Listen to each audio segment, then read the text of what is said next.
नमस्कार दोस्तों, मेरा नाम पीडीएस राज हुआ और आप देख रहे हैं संकल्प पीठ।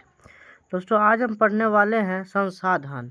संसाधन में हम पूरा चैप्टर आज कवर करेंगे। ये वन शॉट वीडियो हमारा रहेगा। तो देखते हैं हम सबसे पहले क्या है। तो सबसे पहले हम जानेंगे कि संसाधन होता क्या है। संसाधन क्या होता है, सबसे पहले हम ये जानेंगे।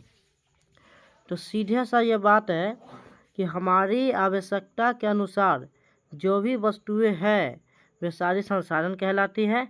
जैसे में देखिए, हमारा कॉपी कलम हो गया, कॉपी, पेन, मोबाइल, ये सारी चीज़ें हमारा जो है संसाधन आता है। यहाँ पर परिभाषा क्या दिया हुआ है सो देखिए। सबसे पहले परिभाषा देखिए, जो भी वस्तुएं हमारे उपयोग में आती है या हमारी आवश्यकता और इच्छाओं को पूरा करने के लिए उपयोग की जाती है उसे संसाधन कहते हैं।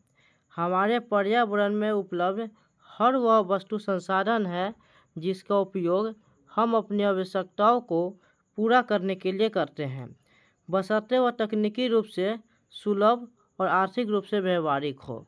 सुलभ यानी कि होता है सुरक्षित, और आर्थिक रूप से अच्छा होना चाहिए और हमारे काम का होना चाहिए। अब आगे देखिए क्या है, संसाधन का व्यापक वर्गीकरण देखिए। तो सबसे पहले हम जानेंगे संसाधन को उनकी प्राकृतिक और उत्पत्ति के आधार पर मुख्य रूप से 3 बड़े भागों में बांटा गया है। कितने भागों में बांटा गया? 3 भागों में बांटा गया है। सबसे पहले हमारा क्या है? तो सबसे पहले है हमारा प्राकृतिक संसाधन। सबसे पहले है प्राकृतिक संसाधन। तो प्राकृतिक संसाधन किसे कहते हैं? Natural resource.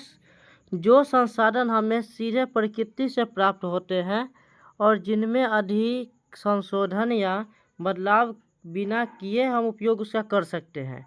जैसे में देखिए, हवा, जिसे हम सांस लेते हैं, सांस लेने के लिए हवा का उपयोग करते हैं, इसमें इसे संशोधित करने का कोई ज़रूरी नहीं है।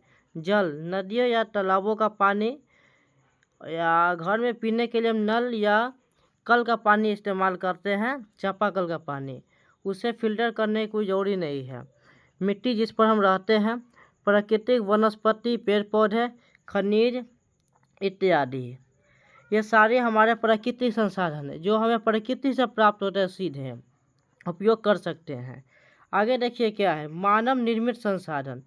मानव निर्मित संसाधन क्या है? Human made resource. जब मनुष्य प्राकृतिक पदार्थों के मूल रूप को बदलकर उन्हें अपनी उपयोगिता के अनुसार नया और अधिक मूल्यवान बना देता है। यानी कोई भी प्राकृतिक से चीज़ लेता है और उसे नया रूप दे देता है, उसी को मानव निर्मित संसाधन कहते हैं।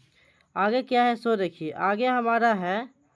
आगे है देखिए मानव संसाधन।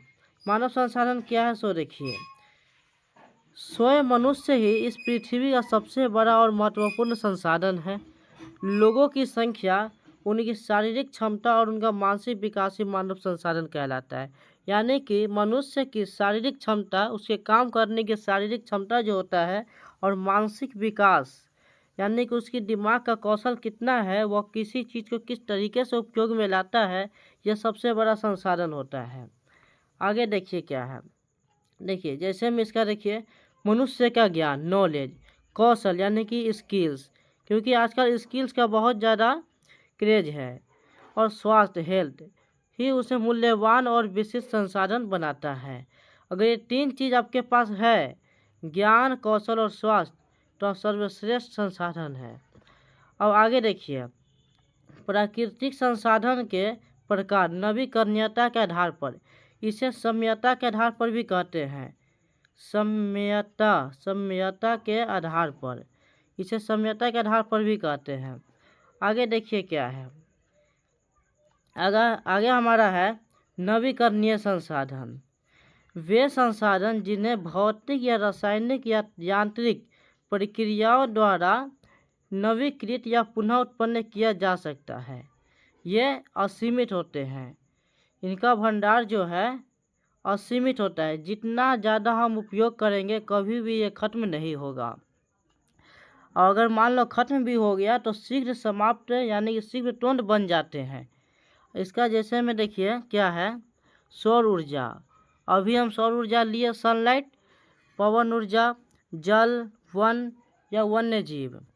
आगे हमारा देखिए क्या है, आगे हमारा है अनवीकरणीय संसाधन। इन संसाधनों का भंडार जो है सीमित है। एक बार समाप्त अगर हो गया उसके बाद पुनः चक्र में लाखों करोड़ों वर्ष लगते हैं और वो वर्ष भी लग सकते हैं, जो मानव जीवन की अवधि से बहुत अधिक है। अब एक मनुष्य का औसत आयु निकाले तो अभी के हिसाब से 60 वर्ष बहुत हो गया, 60 से 70 वर्ष, और यहाँ पर करोड़ों वर्ष लग जाते हैं, लाखों से करोड़ों वर्ष लगता है, यानी कि मनुष्य के जीवन से बहुत ज़्यादा ऊपर है। और अनवीकरणीय संसाधन में देखिए क्या है, कोयला हो गया, पेट्रोलियम हो गया, प्राकृतिक गैस हो गया और विभिन्न सारी वस्तुएं। आगे देखिए क्या है, सबसे पहले हम जानेंगे कि कुछ शब्दावली के बारे में हम जानकारी लेते हैं।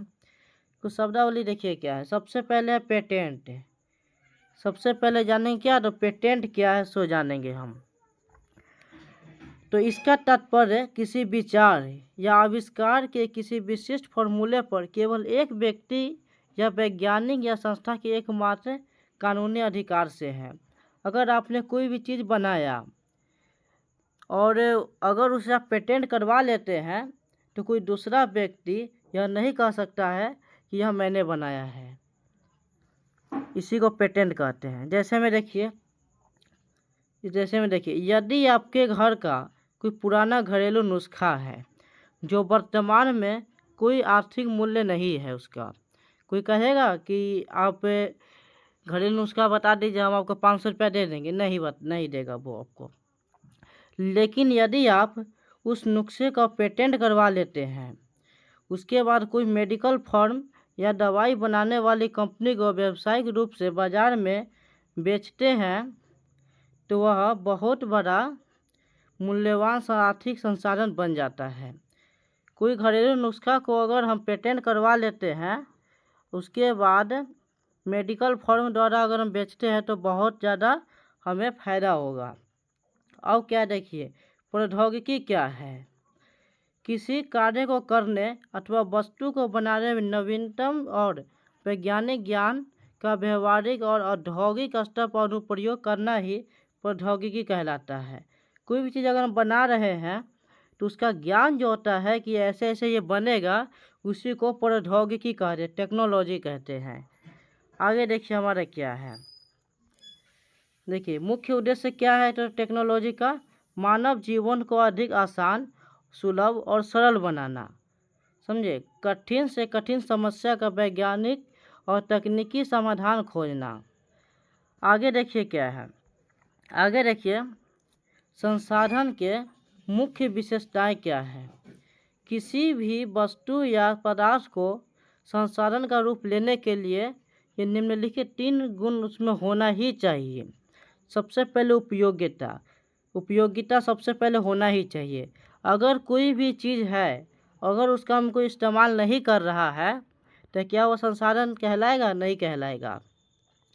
देखिए इसका फॉर्मूला सूत्र क्या है, देखिए वह वस्तु मनुष्य के किसी न किसी आवश्यकता को पूरा करने का काम आनी चाहिए।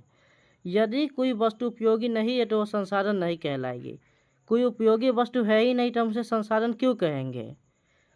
आगे देखिए मूल्य होना चाहिए, उसका कुछ न कुछ आर्थिक मूल्य होना चाहिए, सौंदर्यात्मक या व्यवहारिक मूल्य होना ही चाहिए, या 2 पैसा हो या 5 पैसा हो या हो किसी काम का मूल्य हो, आर्थिक या फिर सौंदर्यात्मक या व्यवहारिक मूल्य होना चाहिए। एक और देखिए क्या है, उपलब्धता। वह वस्तु पर्यावरण में हमारे उपयोग के लिए उपलब्ध होनी चाहिए और हमारे पास उसके प्राप्त करने की तकनीक भी होनी चाहिए। अगर हम नहीं जानते हैं कि यह है कि नहीं है तो हम संसाधन उसे नहीं कहेंगे। आगे देखिए क्या है, विभिन्न आधारों पर संसाधन का विस्तृत वर्गीकरण है। सबसे पहले है उत्पत्ति के आधार पर। उत्पत्ति के आधार पर संसाधन कितने प्रकार के होते हैं? 2 प्रकार के होते हैं, पहला सजीव जैव संसाधन, जिसे सजीव भी कहते हैं, और अजैव यानी कि निर्जीव कहते हैं। आगे देखिए, आप सबसे पहले हम जानेंगे कि जैव संसाधन क्या है। ये संसाधन जीव मंडल से प्राप्त होते हैं, यानी सजीव से प्राप्त होते हैं, सजीवों को कहते हैं, और जिनमें जीवन व्याप्त होता है, जैसे मनुष्य, वनस्पति, प्राणी जात, मत्स्य जीवन और पशुधन, जिसमें प्राण होता है। और अजैव संसाधन क्या है? वे संसाधन जो निर्जीव वस्तुओं के बने होते हैं, जिनमें जीवन नहीं होता है, जैसे में चट्टान हो गया, धातु हो गया, खनिज हो गया, मिट्टी, जल, हवा, ये सब निर्जीव हैं। हम जानेंगे बी नंबर में स्वामित्व के आधार पर, बेस्ड ऑन ऑनरशिप, यानी मालिकाना के आधार पर। पहला है व्यक्तिगत संसाधन। जिन संसाधन पर किसी निजी व्यक्ति या परिवार का पूर्ण मालिकाना हक होता है, यानी कि उसका मालिक केवल एक व्यक्ति होता है, उसी को व्यक्तिगत संसाधन कहते हैं। जैसे में देखिए, लोगों के खुद का मकान, निजी भूखंड या प्लॉट, खुद के खेत, मोटर साइकिल, निजी कुआं, बाग या कार। आगे है सामुदायिक संसाधन क्या है? कम्युनिटी ऑनर्ड रिसोर्स, वे संसाधन जो गांव या शहर के किसी एक व्यक्ति के नहीं होते हैं, बल्कि पूरे समाज या समुदाय के लोगों के उपयोग के लिए जो होते हैं, हमेशा उपलब्ध होते हैं। यानी कि 5-10 आदमी एक कम्युनिटी बनाता है, उसका सभी का हक होता है उसमें। जैसे में देखिए क्या है, सार्वजनिक पार्क, पिकनिक स्थल, खेल का मैदान, गांव की चारागाह भूमि, शमशान घाट की सार्वजनिक कुएं। आगे देखिए क्या है, आगे है राष्ट्रीय संसाधन। ये भी हमारा स्वामित्व आधार पर होता है। देखिए क्या है, नेशनल रिसोर्स, तकनीकी और कानूनी रूप से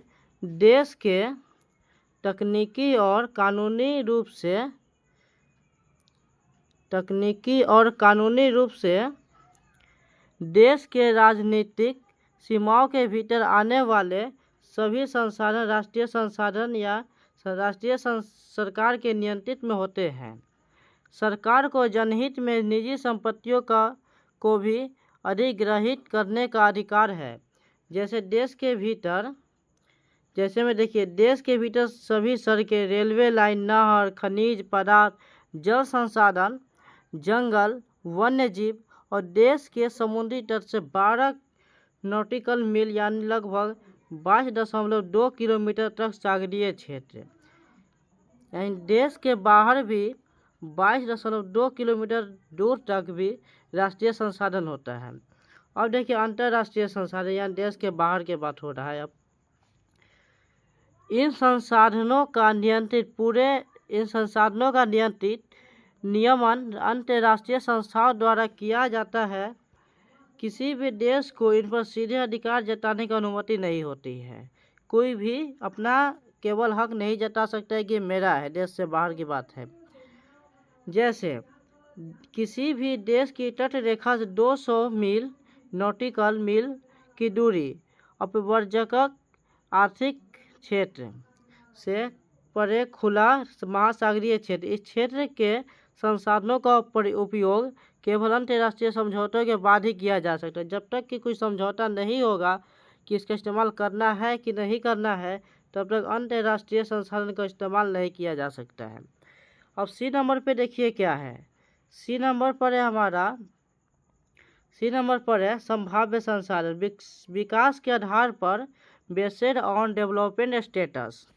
पहला है संभाव्य संसाधन, वे संसाधन जो किसी क्षेत्र या प्रदेश में मौजूद तो है, लेकिन उचित तकनीकी या कमी के कारण, अत्यधिक लागत के कारण अभी तक उनका सही ढंग से उपयोग नहीं शुरू किया जा सका है। अभी तक सब कुछ उपलब्ध है, लेकिन उपयोग करने के लिए सही लागत उपयोग नहीं है, तकनीक नहीं है, इसी कारण अभी तक संभाव्य संसाधन का इस्तेमाल नहीं हुआ है। अब देखिए जैसे में क्या होता है, जैसे में भारत के राजस्थान राज्य में सौर ऊर्जा वहाँ पर इतना ज़्यादा गर्मी पड़ता है, इतना ज़्यादा कि बहुत सारा गर्मी बर्बाद हो जाता है, उससे कोई हम एनर्जी उत्पन्न नहीं कर सकते हैं। और गुजरात में पवन ऊर्जा, इतना ज़्यादा हवा बहता है, फिर भी उसका इस्तेमाल हम सही ढंग से नहीं कर पाते हैं, कि अपार संभावनाएं मौजूद है, वहाँ पर बहुत कुछ उपलब्ध है। आगे देखिए, विकसित संसाधन क्या है। विकसित संसाधन क्या है? डेवलपेड रिसोर्स, वे संसाधन जिनका पूरी तरह से सर्वेक्षण किया जा चुका है और वर्तमान समय में उपयोग के लिए उसकी मात्रा और गुणवत्ता भी निर्धारित की जा चुकी है। इसका मतलब ये है कि ये भविष्य के लिए भी सुरक्षित रखा गया है और अभी भी इस्तेमाल हो रहा है। जैसे में देखिए, झारखंड के झरिया में कोयला भंडार और महाराष्ट्र के बॉम्बे में हाई पेट्रोलियम उत्पादन हो रहा है, लेकिन वहाँ इस्तेमाल भी हो रहा है और भविष्य के लिए रखा भी गया है। आगे है भंडार संसाधन, स्टॉक रिसोर्स, पर्यावरण में उपलब्ध वे सभी पदार्थ जो मानव की आवश्यकताओं को पूरा करने में क्षमता तो रखते हैं, लेकिन वर्तमान में उनका उपयोग के लिए हमारे पास उपयुक्त उन्नत तकनीक उपलब्ध नहीं है। जैसे में देखिए, H2O को दो ज्वलनशील गैस हाइड्रोजन और ऑक्सीजन का यौगिक है जो ऊर्जा के बहुत बड़े स्रोत बन सकते हैं, परंतु इन्हें अलग अलग करने की सस्ती और व्यावसायिक तकनीक हमारे पास अभी नहीं है। आगे देखिए, संचित कोष क्या है। संचित कोष संसाधन, रिजर्व रिसोर्स, यह भंडार का एक ही हिस्सा होता है जो वर्तमान में उपलब्ध तकनीकी की ज्ञान की सहायता से प्रयोग में लाया जा सकता है, परंतु इसका उपयोग बड़े पैमाने पर शुरू नहीं किया गया है। इन्हें भविष्य की पीढ़ियों या आपातकालीन आवश्यकताओं के लिए सुरक्षित रखा गया है। सब कुछ उपलब्ध है, लेकिन इनका बड़े पैमाने पर इस्तेमाल नहीं किया जा रहा है और इन्हें भविष्य की आपातकालीन के लिए सुरक्षित रखा गया है अभी। अब देखिए क्या है, वितरण के आधार पर क्या है। वितरण के आधार पर बेस्ड ऑन डिस्ट्रीब्यूशन, देखिए इस प्रकार का भी दो प्रकार का संसाधन होता है इसमें भी। पहला सर्वव्यापी और दूसरा है स्थानिक संसाधन। सर्वव्यापक क्या है? जो संसाधन पूरी पृथ्वी पर हर जगह आसानी से पाए जाते हैं, जैसे हवा जिसमें हम सांस लेते हैं और सूर्य का प्रकाश जो हर जगह उपलब्ध है। कहीं दिन होता है तो रात होता है, अगर जहाँ रात है भी फिर सवेरे दिन होगा ज़रूर। ऐसा नहीं है कि जहाँ पर रात होगा हमेशा रात होगा जीवन भर, ऐसा नहीं है, कभी ना कभी ज़रूर होता है। आगे है स्थानिक संसाधन, जो संसाधन कुछ विशेष निश्चित या सीमित स्थानों पर ही पाए जाते हैं। जैसे में देखिए, तांबा, लोहा, सोना, कोयला, पेट्रोलियम विशिष्ट क्षेत्र में ही पाए जाते हैं। हर जगह सोना, लोहा, कोयला, पेट्रोलियम नहीं पाया जाता है। अब क्या है देखिए, संसाधन संरक्षण एवं सतत पोषणीय विकास। संरक्षण का मतलब होता है कि उसको बचाना, और सतत पोषणीय यानी कि भविष्य की पीढ़ियों के लिए सुरक्षित रखना। तो कैसे करेंगे हम, देखिए क्या परिभाषा क्या है सो देखिए। संसाधन संरक्षण, रिसोर्स कन्वर्सेशन। परिभाषा, संसाधन के अत्यधिक सोच समझकर विवेकपूर्ण एवं संतुलित उपयोग करना, इसे नवीकरण दोबारा बनने के लिए पर्याप्त समय देना ही संरक्षण कहलाता है। यानी कि बिना मतलब का संसाधन का गलत इस्तेमाल या उसका बर्बादी करना गलत बात है, उसको बचाना ही संसाधन संरक्षण कहलाता है। आगे क्या है, आवश्यकता क्यों है? क्योंकि हमारे अधिकांश प्राकृतिक संसाधन जैसे खनिज और जीवाश्म ईंधन सीमित है। सीमित संसाधन क्या है? अनवीकरणीय। यदि हम इनका अंधाधुंध दोहन करेंगे यानी बर्बाद करेंगे तो शीघ्र ही समाप्त हो जाएंगे और पर्यावरण का संतुलन भी बिगड़ जाएगा। अब देखिए क्या है, आगे है संरक्षण के 3 सुनहरे नियम क्या है। सो देखिए 3 सुनहरे नियम क्या है। सबसे पहले है कम उपयोग करना, अपनी आवश्यकताओं को सीमित करना और अनावश्यक उपयोग से बचना, यानी जितना ज़रूरी है उतना ही इस्तेमाल करेंगे, पानी को ज़्यादा बर्बाद नहीं करेंगे और उसे सुरक्षित रखेंगे। पुनः उपयोग करना, एक ही वस्तु को बार बार इस्तेमाल में लाना या इस्तेमाल करना। तीसरा है पुनः चक्रण, पुरानी या बेकार वस्तुओं को दोबारा नया रूप देकर उपयोगी बनाने। आजकल प्लास्टिक को भी पिघला करके पुराने प्लास्टिक को नया प्लास्टिक का रूप दिया जा रहा है, उसी को कहते हैं पुनः चक्रण। अब देखिए क्या है, अब है सतत पोषणीय। परिभाषा क्या है देखिए, आर्थिक विकास का ऐसा दृष्टिकोण या तरीका जिसके अंतर्गत वर्तमान पीढ़ी की आवश्यकताओं की पूर्ति और इस प्रकार की जाए कि पर्यावरण को कोई नुकसान न पहुँचे और आने वाली भविष्य की पीढ़ी के लिए भी संसाधन सुरक्षित रहें।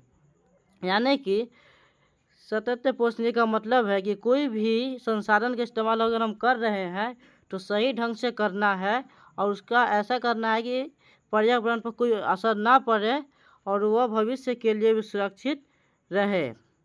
मुख्य उद्देश्य क्या है देखिए, संसाधन के अंधाधुंध दोहन को रोकने का उसका विवेकपूर्ण उपयोग करना सुनिश्चित करना है।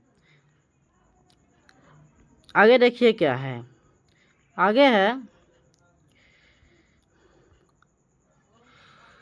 अब है देखिए, विकास के आधार पर हमारी पृथ्वी और पर्यावरण के पारिस्थितिकी तंत्र की रक्षा करना है और आने वाली पीढ़ी जीवन स्तर उनके भविष्य को सुरक्षित व समृद्ध बनाना। अगर संसाधन को अभी से हम बचाएंगे तो आने वाली पीढ़ी को संसाधन का सही इस्तेमाल करने में दिक्कत नहीं होगा। अब देखिए निष्कर्ष क्या है इसका, निष्कर्ष क्या निकला पूरे चैप्टर का देखिए, संसाधन मानव जीवन की प्रगति, समृद्धि और विकास का मुख्य स्तंभ है। चूँकि हमारी पृथ्वी पर प्राकृतिक संसाधन सीमित मात्रा में है, इसलिए प्रत्येक नागरिक को यह परम कर्तव्य है कि इनका दुरुपयोग को रोके, अनावश्यक बर्बादी को कम करे और सतत विकास के मार्ग को अपनाएं। ऐसा करके ही हम सुरक्षित और सुंदर भविष्य की निर्माण कर सकते हैं। और हमारे चैनल को वीडियो अच्छा लगा हो तो चैनल को सब्सक्राइब करें और इस क्लास का नोट्स लेने के लिए इस नंबर पर आप व्हाट्सअप कर सकते हैं 9934411966। आपको नोट्स मिल जाएगा और आपको ग्रुप में भी जोड़ दिया जाएगा। मिलते हैं अगली वीडियो में किसी और टॉपिक के साथ। जब तक के लिए जय हिंद,